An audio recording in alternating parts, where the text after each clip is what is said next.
Yo, what's up, ladies and gentlemen? How we doing today? It's another beautiful episode of the Paradigm Shift. It's another beautiful day. Hopefully, it is for you, and if not, hopefully this video, um, it's gonna make you feel a bunch of things, but hopefully it brings a little bit more joy into your day, helps you, unwind.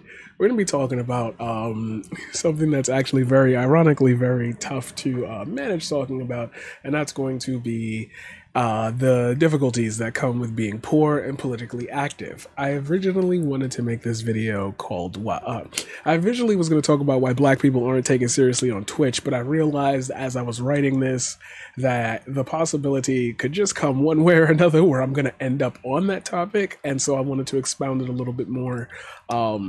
I wanted to expound upon it a little bit more with a little bit more relativity to more people than just black Twitch streamers, but this is a conversation that's going on for long. You guys already know what to do. Hit that like, hit that subscribe, hit the bell, blah, blah, blah, all the stuff. All right. Let's just dive home. Let's start with, also sources or resources to my research will be in the link in the description down below, it will be in the description down below. The links will be, I'm not good at that part. Anyway, firstly, let's talk about the financial barriers that prevent low income individuals like myself from participating in politics. Um, let's be honest here.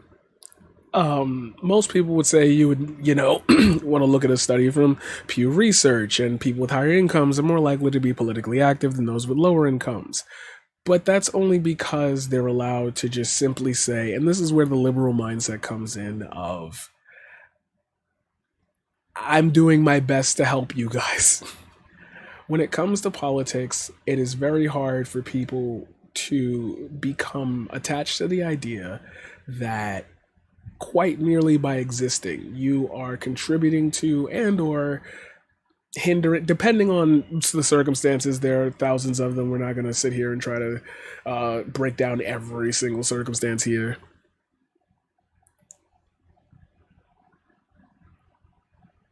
We we think of politics sometimes as the poor people's struggle because rich people can just make their problems go away with money. You are less likely to be directly impacted by certain political avenues if you have more money. This is just obvious. You're not the person who's trying to make ends meet and so only has to buy one roll of toilet paper per week and has to stretch that. It's situations like that. Like I said, just thousands of them. You've heard all the stories before, and you've heard all the nuance you could probably hear for thousands of years. But you also have to recognize and realize one thing. Once you are directly affected by that material change, you are also affected by the willingness of those who are supposed to, quote unquote, help you. You recognize the political avenues that either hinder or help your life much more directly, and it stops you from being able to give a shit, to be quite honest with you. And like it really stops you from being able to say I give a damn about this politician. That's why the Bernie thing was so cool, because it was for the first time, I believe a lot of people who had been disadvantaged and excluded from the political system finally recognized, hey, there's a lot of shit going on that I knew was going on, but I didn't have time to worry about it. I didn't have time to think about it. There's somebody who has had the time to think about it and thinks the same way I do, which is exactly why they did what they did. But that's beyond the point. When you have no money to base your identity around social or political change, and I don't mean like, oh, that's all you talk about, that's your personality. You could be anybody who just happens to be aware of events. It changes your perspective on why certain people do the things that they do.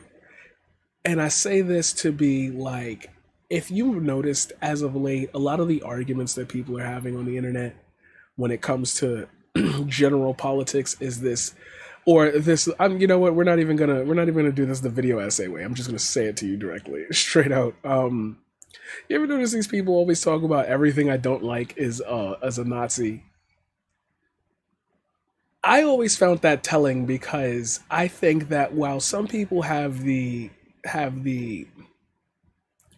quote unquote ability to discern and have empathy for other people, I've also started to notice that there is becoming no fine line between what certain people will support, even given evidence of what it leads to. Everybody has this, I'm not going to do anything about it until it gets really bad approach. And I know you've noticed that already. I know everybody's noticed that already. But there's this willingness to pretend that that's not the case. There's this willingness to pretend that when we say history repeats itself, it's not it's not born it's not born on a scale of like, hey, you remember that really bad thing that happened? It's on a scale of, hey, do you remember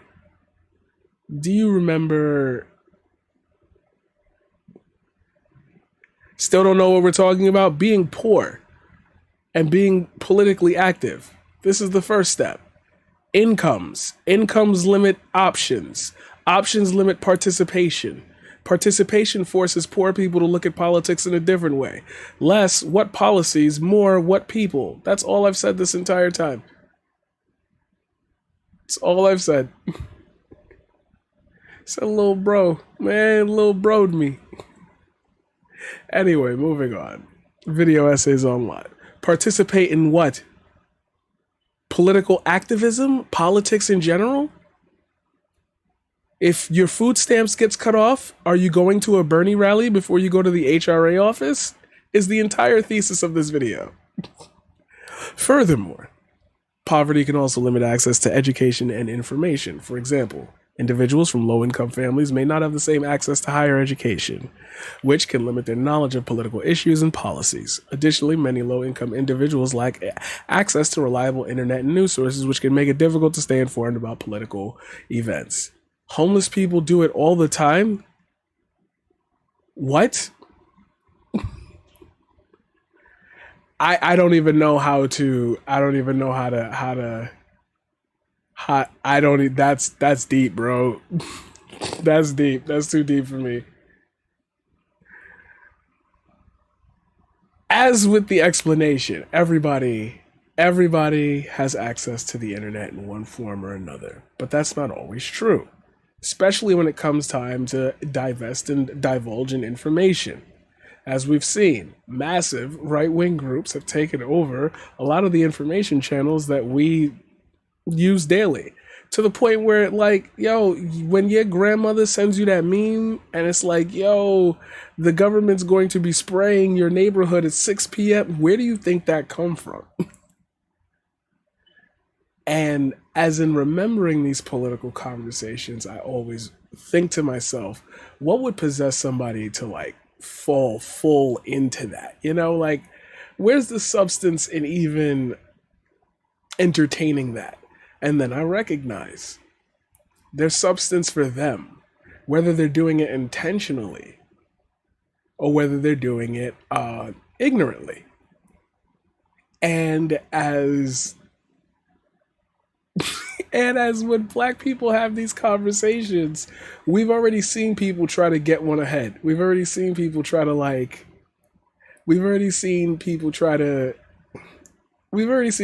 get ahead. Like, it just happens. It's gonna happen. It's always gonna happen. So we're a little bit more keen to, hood tactics. So when we see like a clear, this is bullshit, this is bullshit, and you don't have to be black in order to like know this style, because we all lived in the internet age where it was like, don't believe everything you see on the internet. But sadly, and you know this because I'm gonna bring it up. Yes, I'm gonna bring it up. What was the barrier to people understanding that the cat litter thing was a hoax? Like, there's so many people who talk about hoax, hoax, hoax, hoax, hoax. So much hoax. The Russia, collusion, collusion, hoax, hoax. These are hoaxes that people went to Congress to talk about. Whether they're astroturfed, whether they're real people who just got duped. You know it's a lie.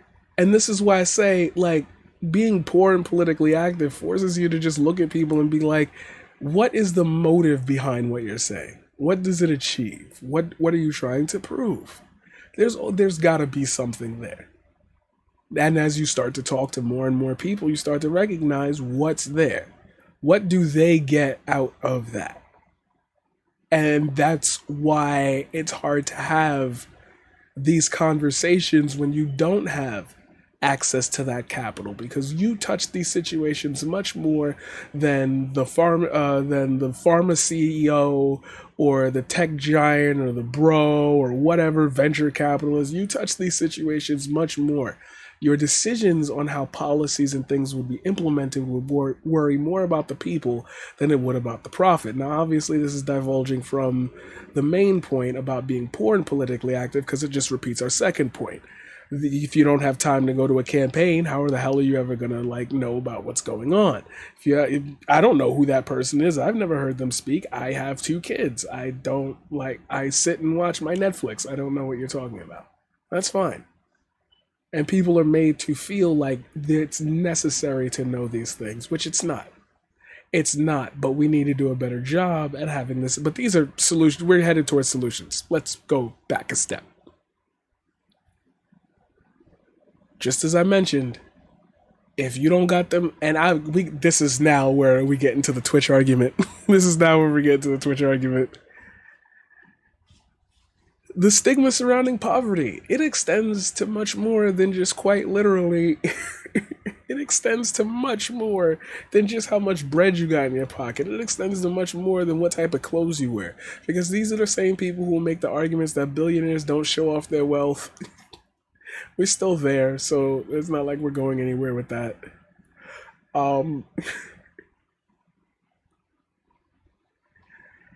But if you don't have the audience size, if you're not making money from your speeches, if you're just the man on the corner talking, people don't take you as seriously. And people like to double down on that when it comes to when black people start talking about certain political issues. Because in this realm of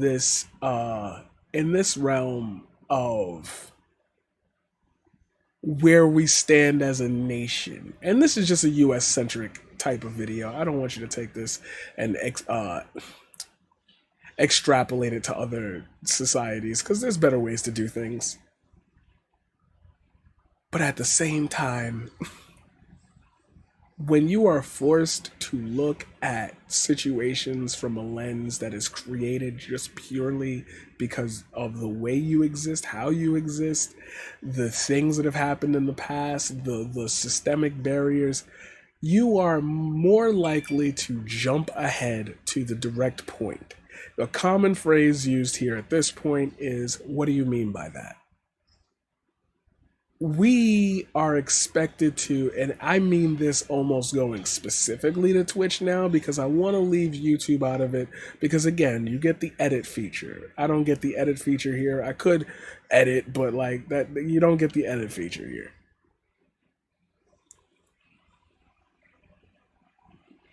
You are forced to participate in the conversation, even if the conversation is unwinnable from a perspective of changing someone's mind.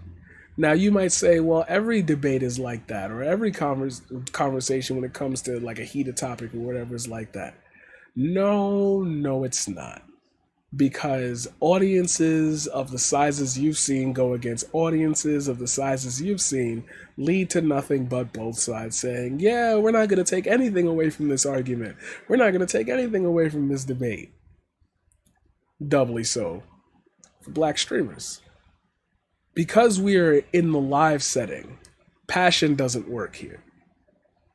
Because we're in the live setting, and some of our audiences don't match the validity of our statements, and that's a deep one. If you had to be here to know what's going on.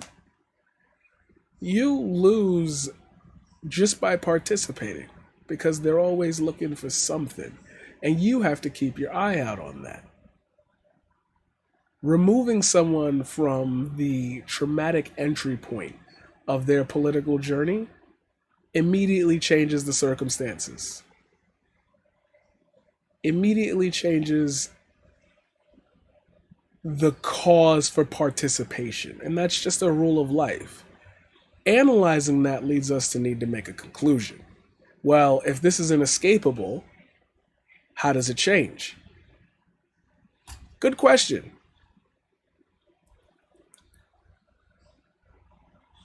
The easiest way to do this, the easiest way to get everybody on the same page is obviously access to things that don't make them hyper focus on the negatives in life.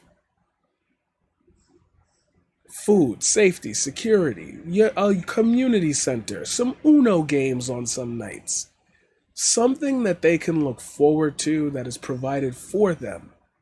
Because if it was supposed to be there in the first place, it would be there.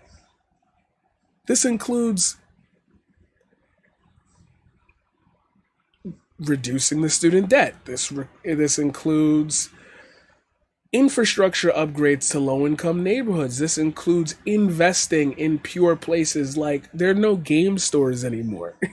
There are no, after school centers. It's either inside the school already. There's no place for you to go. There's no hangout spots anymore. I'm not hanging on the side of a road. I'm not going to go eat no goddamn McDonald's for the last time where I'm going to get a bunch of people looking weird at me if I laugh at my friend's joke. It's just not happening.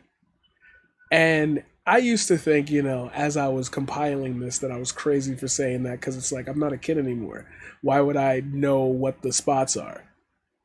But then I remembered I had students and they would always tell me this. They've been telling me this for years. I was like, wait a minute. And like as I go around and as I live in the city, kids get out of school, kids go home. Be nobody in the parks but like the little girlfriends or whatever. Maybe you get a basketball game or two. Nothing ain't popping outside no more. This shit whack. Shit's corny. Because of course it is.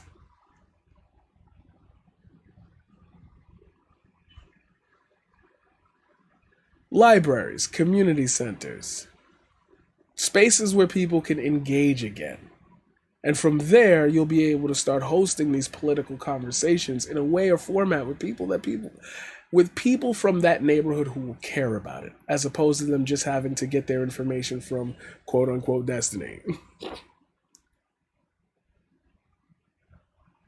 We could be doing paid time off from work for political events, financial assistance, community efforts. But a lot of this requires, yet again, funding.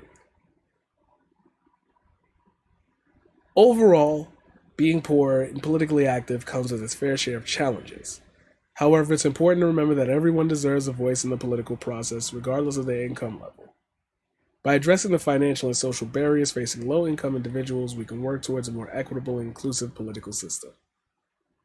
Simple. Game is up. Jig is up. It's time. I don't see a viable path to having this conversation through the meters and metrics of discourse that we've had thus far.